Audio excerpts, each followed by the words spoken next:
This is ThriveCasters, Thriving, not surviving. tackling youth issues that matter to you. So welcome to this episode of ThriveCasters, where we'll be discussing alcohol and creativity.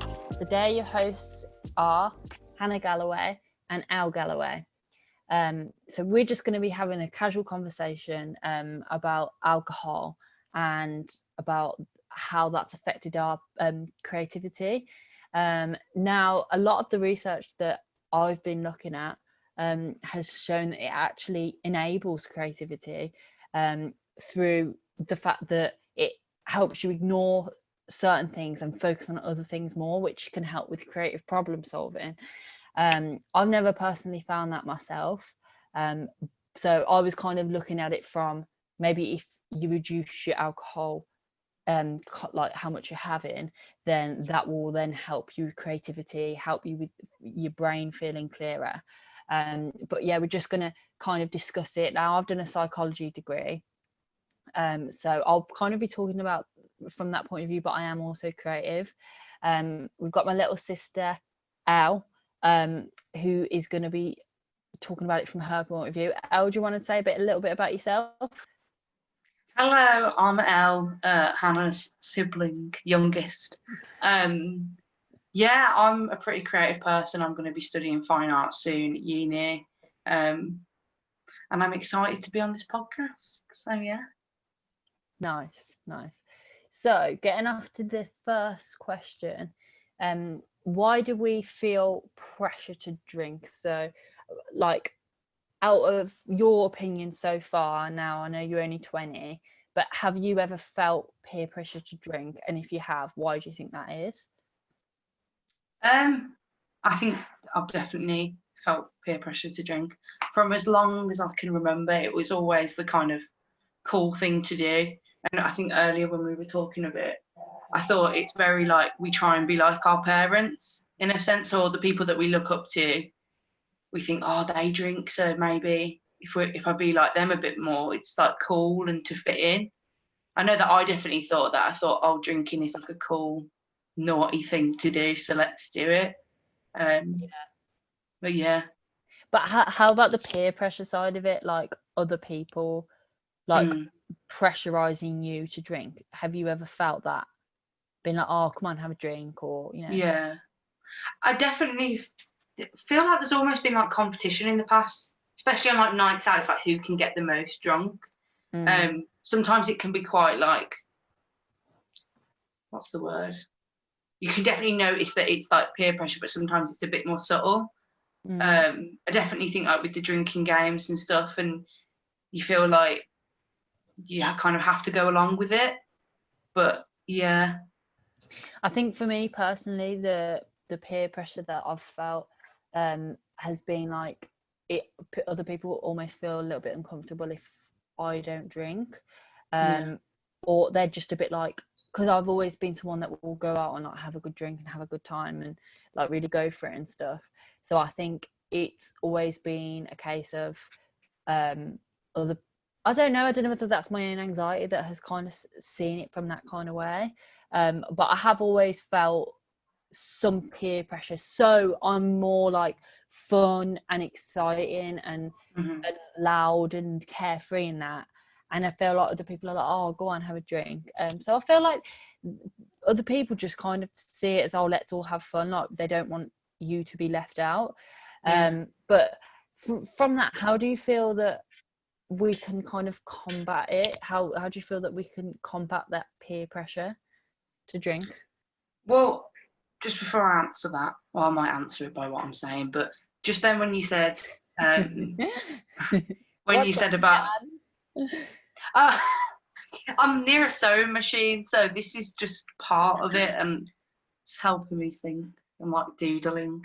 But when you said about how, I like to have a drink and have fun and go out and stuff, the fact that we like link having fun with drinking, it's as if it goes like, to have fun, you need to drink. So I think by the time we realise that you don't need alcohol to have fun, that's when the peer pressure will stop, because we'll be like, oh, there's many more options than alcohol or substance or whatever to have fun. And I think it's that kind of step between being uncomfortable and more comfortable with ourselves.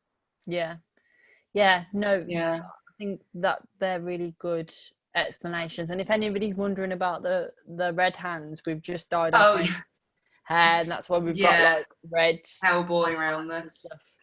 Apologies. But no, those are really good points with regards to combating it, finding other things that you can do, and also educate people that some people just don't really like drinking, and that's fine. Like it's like I've got like you don't really drink that much. My other two like my friends Hazel and Meg don't really drink that much. I've got quite a few friends that are just kind of going off drinking as much, and I guess it depends who you're around. But in terms of like peer pressure, hopefully there'll just be more awareness, and maybe it's a case of how can we become more resilient to peer pressure. Maybe we can just kind of formulate a way to just be like, no, I'm not doing it. I don't really want to do it. But anyway, this podcast isn't to tell people not to drink at all. It's just talking about how drinking moderate to high amounts of alcohol, especially as a young person, can affect your like cognition, can affect your creativity. Definitely. So it's not all about saying no, just maybe reducing it and seeing how you feel from that. So that leads me to my next question for you, Al. How do you feel that drinking affects your creativity personally? I feel like it's really changed as I've grew up. You know, when I was younger, kind of underage-ish, and I'd do a lot of like drag makeup and stuff and be quite over the top. I felt like drinking helped me be different characters and maybe like experiment with different arts or themes and stuff. But I think as I've gotten older and I've started to see more of the negative side of drinking in myself and others, it's tarnished it. It's not the same as it used to be. It's not like we're having a drink, it's fine. There's consequences. And also, Han, you're the same as me. Like, we're both on antidepressants. So immediately, drinking is going to be like 5 times as heavy for us than like people that aren't on medication. Like, we've already got that to deal with. And it's like a physical and mental thing. Like, the hangover when you're on medication is terrible. So, it doesn't intrigue me. And then in my creativity, it's kind of like when I was younger, it was fun and I would get ideas. But I think when you go through things like heartbreak and stuff, alcohol doesn't help. So I feel like it hasn't helped my creativity that much. I can't focus when I drink. So I think I work the best when I'm sober and when I'm with nature, when I'm present. That is when my creativity is at its, strongest, I think. Yeah, I agree with you. I think obviously because we're sisters, we share like a lot of genetics. But I feel the same. I feel best when I'm not really drinking. I'm out in nature. I'm active and stuff like that. But in terms of how drinking affects my creativity, I find that it's more that if I drink a lot and then I'm hungover, then I feel less like I've got less energy for that week, like the coming days. And I also feel that, it's purely the less energy and maybe the slight dip in mood means that I don't have the time to get creative. So I do like little bits of drawing and I do writing and stuff like that. And I feel less inclined to do that because of my mood. So maybe it's the lack of energy then means that you're then not as creative because I personally just end up just wanting to like eat junk food and watch films and stuff. Exactly. Especially when you're actually hungover. But that leads me to my next question. So why and how does alcohol affect creativity and productivity? I mean, I guess that's exactly what we've just basically said, that alcohol can really obviously everybody knows it's a depressant, and then if you're on antidepressants, it's like a double whammy of depressant, and then you're obviously going to be less productive. I mean, that leads me to like an interesting point about how some people deal with hangovers better. Like, are the people Yeah. that are depressed, are they going to deal with it worse because they've already got a baseline of depression, or are the people with maybe better locus of control or better willpower, like are they able to then go maybe to the gym on a hangover?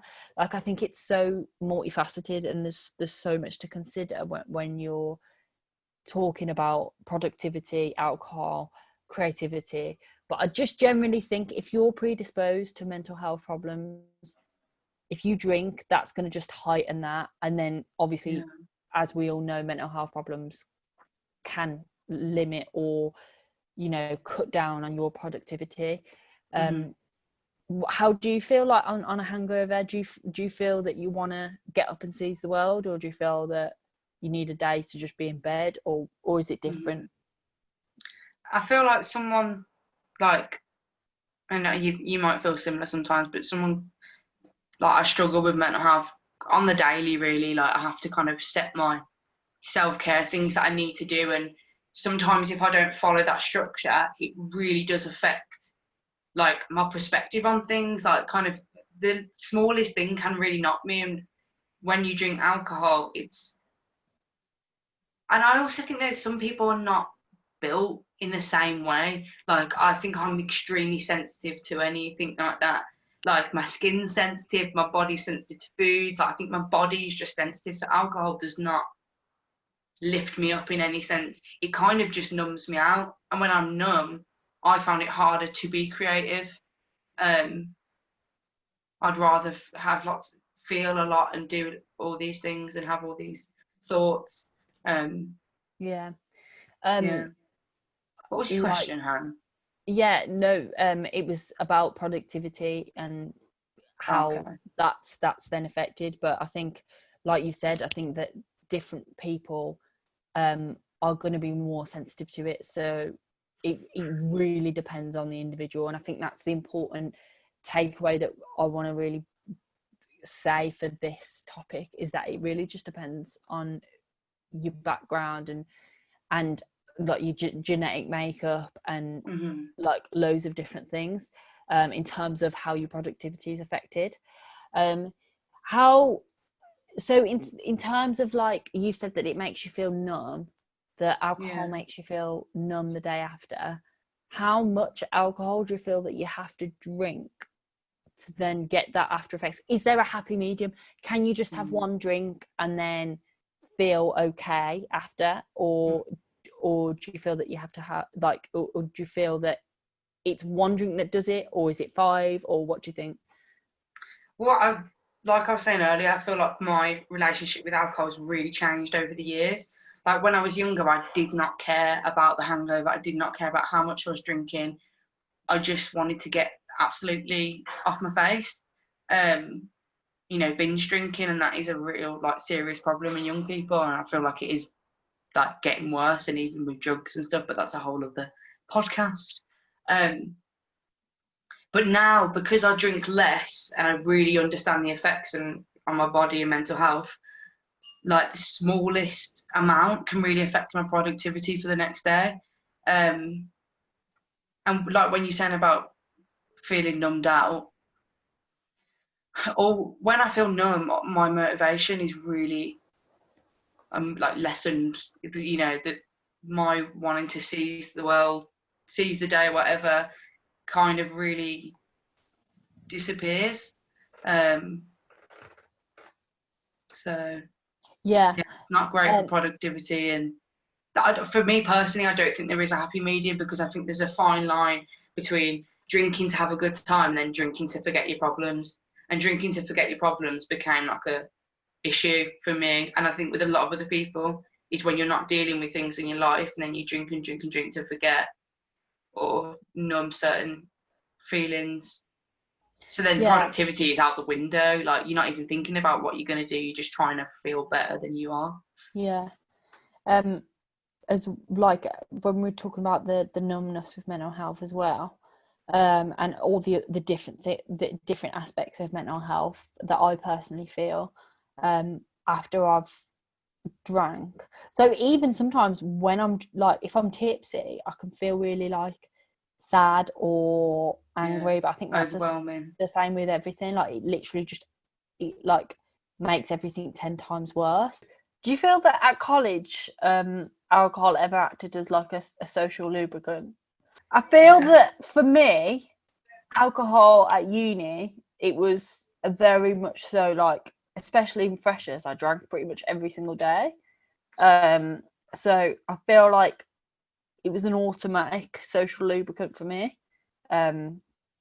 So it's it's one of those things that at uni it's just a given. What do you think about it? How do you feel in terms of alcohol and college and all your friends drinking and stuff? Definitely years like when I was 16 to 18, when I was at sixth form, kind of first getting introduced to alcohol, that it was definitely the thing is, when me and my friends would meet up casually, we wouldn't drink, but on nights out and prees, that was definitely like, it would be really weird if you didn't drink. It would be like, there's no point of even meeting up if we're not gonna drink.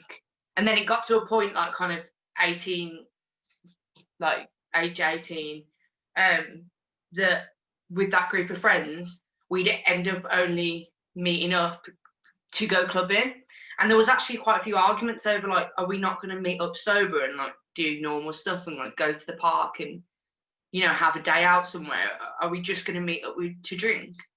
And I noticed that with a lot of groups, they kind of only meet up to go out. And I don't know if that's shows like heightened anxiety in young people or just everyone feeling uncomfortable because they're a teenager. But yeah, and then at uni, I felt a pressure to, well, not pressure, when you say social lubricant, it definitely kind of, at the parties, especially when there's less people, you end up saying more and kind of the conversation is a bit more easy to flow rather than not drinking. But I think that comes from like inner awkwardness. As I've started to drink less and be in more social situations and like getting ready for uni and I'm probably not really going to drink, it's quite like testing because you really are like faced with yourself in social situations when you don't drink. And you kind of have to have a natural social lubricant, you know, rely on like other things and people's energy rather than alcohol. That was a lot of babble. I hope that makes sense. No, relying on people's energy and your own energy instead of alcohol is a really, really good way of putting it. Like I think it's maturity. That's what I've realised as I've gotten older, that energy is so important. Yeah, I've found that as I've gotten older, well, not even that really. It's not about maturity because a lot of older people do drink. I've just found that for me, I still enjoy the taste of alcohol. I still enjoy, I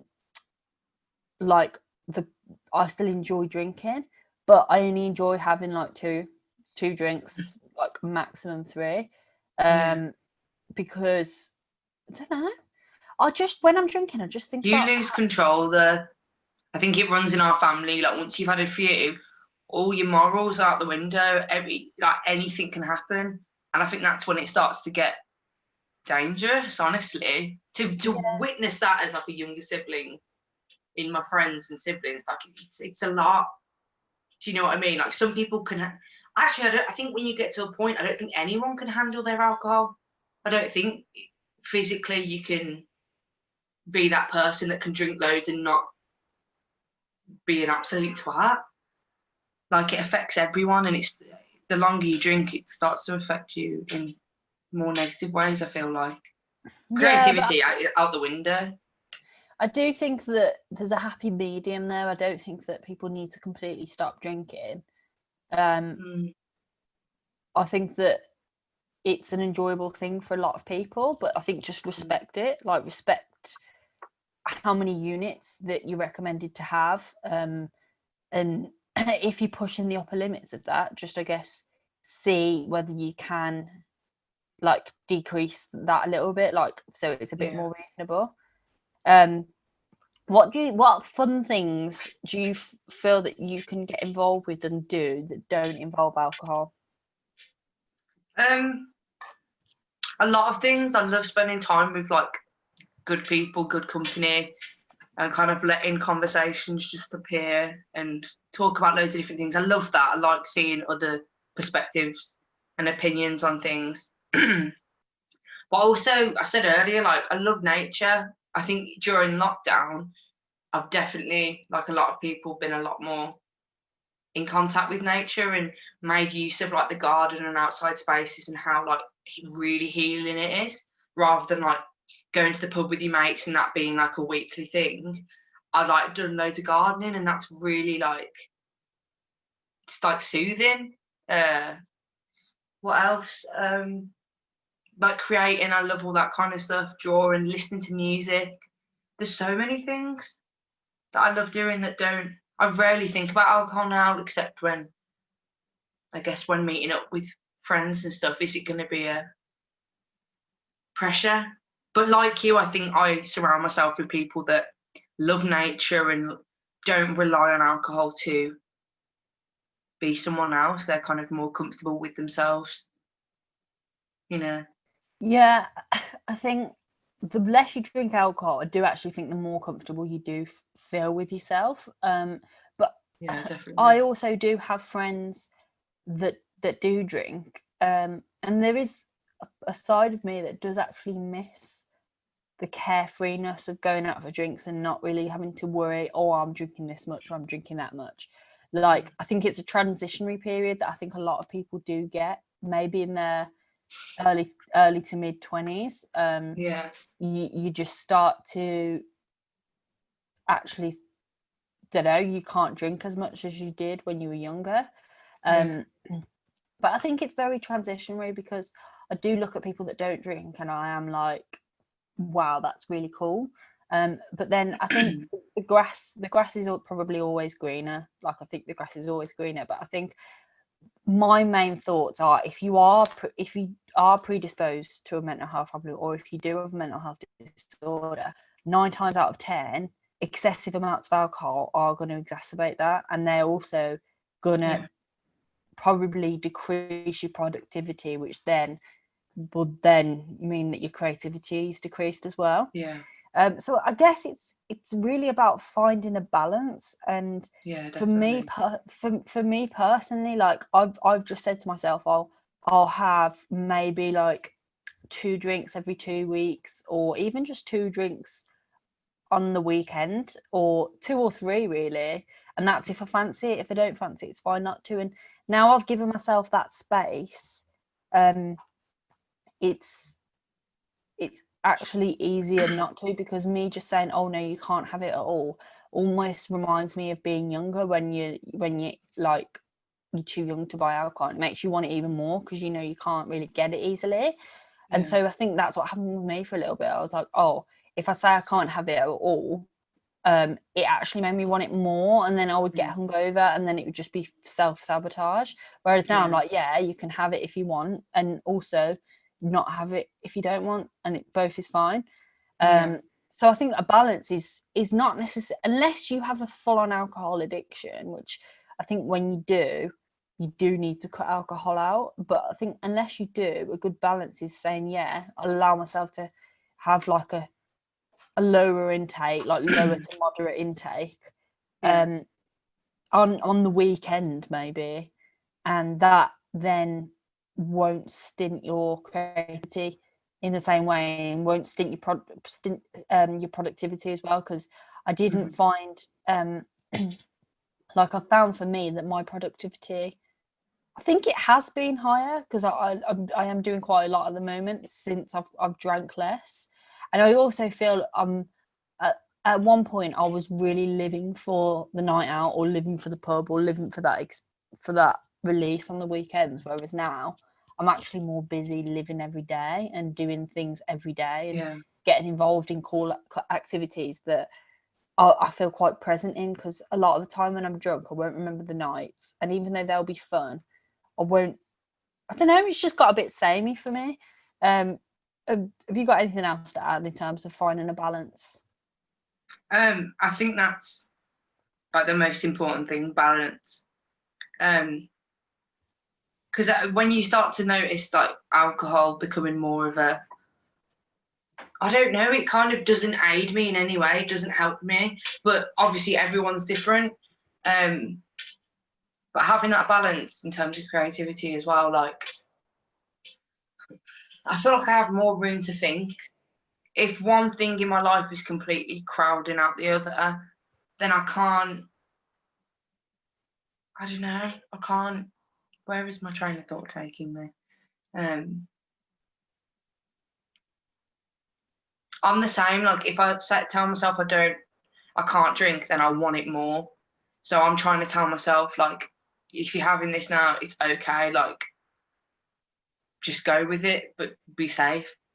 Yeah, like my friend Heather actually like spoke to me about balance and how important it is, because I've always kind of like thrown balance out the equation. I've always thought, oh no, I've got to make sure I've restricted that, done this, taken that out of the equation, done this. But really, that's a lot. You actually do end up taking things out of the equation probably more when you are more balanced. Like you're not letting yourself, but you're just taking it each day as it comes and see what you fancy and see what suits you.